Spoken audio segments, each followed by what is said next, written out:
Hi classmates, hi everyone. To chime in on this week's discussion board question, I completely agree that at some point in a business lifespan that restructuring should happen.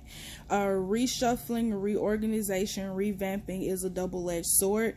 I feel like when a company does restructure and revamp, then it brings about new ideas, fresher views, and different eyes.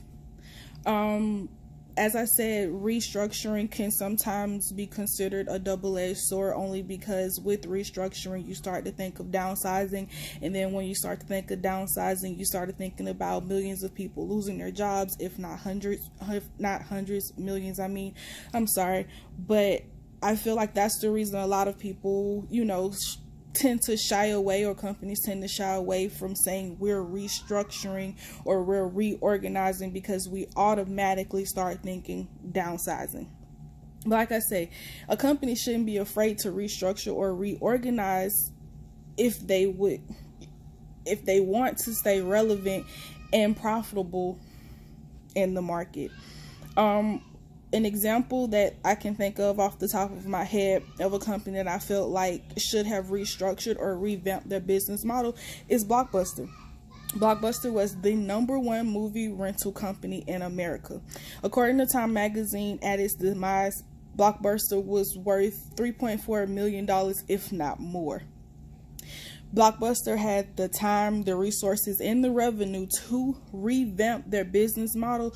And as we sat and we watched, Blockbuster did absolutely nothing. I feel like they became complacent in the market because they were such a heavy hitter in the movie rental industry.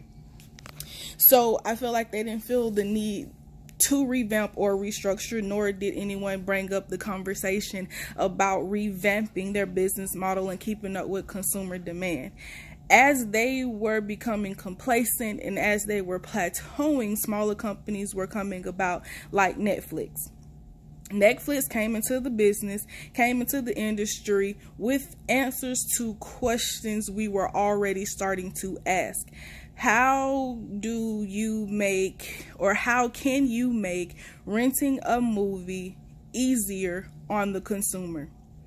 Netflix came in with the whole mail to your home business model, period. That was brilliant.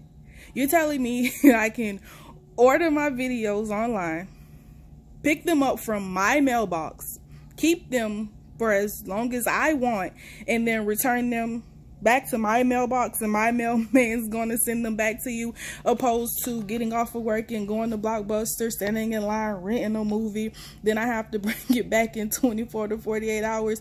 It was brilliant.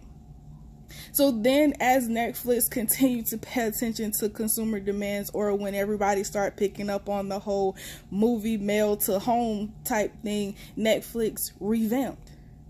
So then Netflix stopped, it became more than just ordering a movie online, shipping it to your mailbox. Then it became a website.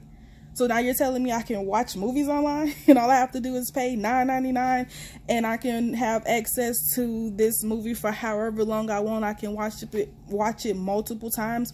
Within the birth of Netflix, we've seen that it evolved within months.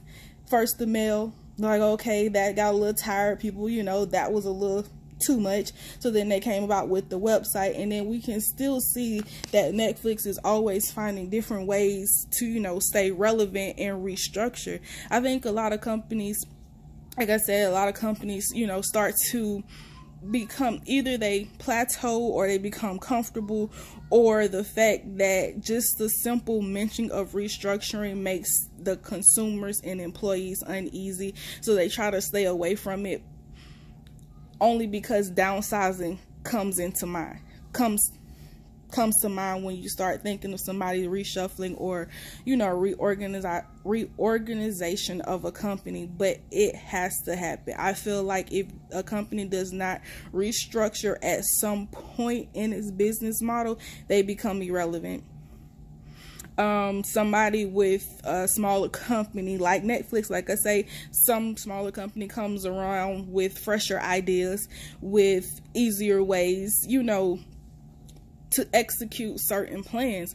So I don't feel like a company should ever become complacent with their business model, because what consumers needed yesterday will be completely different from what they need tomorrow.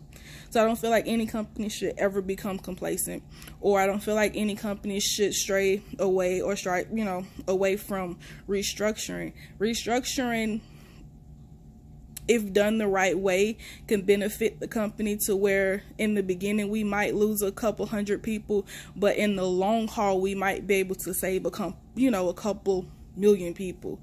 So I completely agree with you, Professor, that at some point a company should restructure and reorganize.